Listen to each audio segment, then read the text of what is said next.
What's up, everybody? It's Sharon from Berkshire Bike and Board, and this is everything you need to know about Stage 7 of the 2023 Tour de France. So, Alexander's outside taking the dog for a walk. I'm down here in New York City. I got a bike race tomorrow, which I'm excited for. I got 5 minutes, so here goes nothing. Flat stage, one for the sprinters. I'm going to get to that in a second, but first, I think it's important to talk about yesterday because although there was a bunch of major punches being thrown by the GC guys, aka Tade and Jonas, nothing compares to the punches that were thrown on the Move podcast with Lance and George and Johan.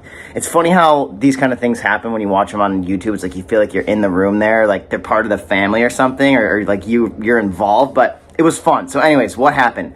Lance comes on the show. He's all fired up because Jumbo may have made some tactical errors yesterday. What was that all about? Well, it's hard to make fun of these guys because they're the best athletes in the world. They're also super humble and friendly and likable, but Jonas Vingegaard may have made some mistakes. What were those mistakes and why was Lance so pissed about it? It goes like this. Jonas is in the front in the GC, right? In the overall classification. He's got a minute and a half on Tade as of yesterday before the stage started. And he's riding the whole bike race like he's got nothing to lose. He's got the whole entire tour to lose. And this drives Lance insane because when Lance, in the Postal days, all they did is they went to the tour and they went to win the tour, the overall. They weren't going for stage wins. They weren't going for anything. I mean, Johan even says something to the tune of like, you know, if anybody wasn't willing to basically do everything to get the yellow jersey and win the tour, they would just be cut. So everything is about winning the overall. And yesterday, again, it's so hard to say, but basically, Jonas Vingegaard pulled up every climb yesterday. He was riding in the front. He wasn't looking over his shoulder, looking like, how's Tade feeling, this, that, and the other thing. He was kind of lackadaisical about his approach. I mean, I'm sure he was on the rivet because when Tade attacked, he couldn't counter. So he's given in full pulls, which means Tade is drafting him the whole entire time. And as soon as basically he sits up for a second or kind of looks the other way off into space, Tade, boom, he's gone. Drives Lance crazy.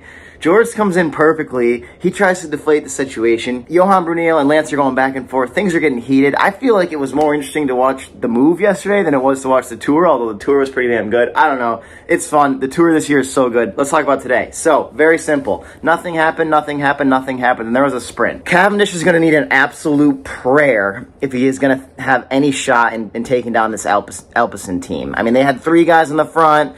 Last pull comes to Vanderpool. He pulls through. He pulls off the front again like normal. He could have won the stage if he wanted to, pulling in from 500 meters away. Phillipsen goes, and then out of nowhere, shoom, like a rocket ship, or like everyone used to say, you know, Cav gets shot out of a cannon, and then nothing happens. It looked like he had the stage won. You know, he's in his signature, like in the drop, super low, tuck, super arrow. And he sits down.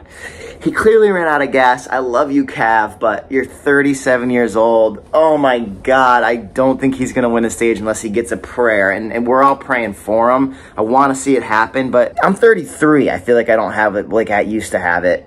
Phillipsen's 25, something like that. Cav's 37. It is gonna be tough. He's got no teammates helping him out. That's another factor. So he's doing it by himself. Is it gonna happen? Oh, it's gonna be tough. That puts me at 3 for 7 on predictions, which isn't great. I almost had the flyer today with Cav into Bordeaux, but say it ain't so. Anyhow, for tomorrow, long day, bumpy day. I think it's something like, you know, close to 200K. They're calling it a hilly stage. I don't think anything's going to happen in the GC battle given yesterday. That everyone's kind of afraid, I think, right now. I'm playing defense. So I think a breakaway is going to go. I'm going to give it to Wout tomorrow. I think he's going to go in the breakaway just in case Jonas gets in trouble on one of the, like, Category 4 climbs. He can drop back and help him to the finish line. So he may go for the breakaway, and if Jonas looks good, him and Tade are together, Jumbo will probably give him the nod to take the win. If he's up there and there's not too much firepower there and he can play the sprint right, which he doesn't always do, I'm giving it to Wout. So that's stage 7. Watch the Move podcast. It's way better than this. Love watching Lance and George go back and forth. And yeah, that's all I got. Hit the subscribe button, press the thumbs up button if you like what you heard, and round up for distance, round up for time. Thanks for watching.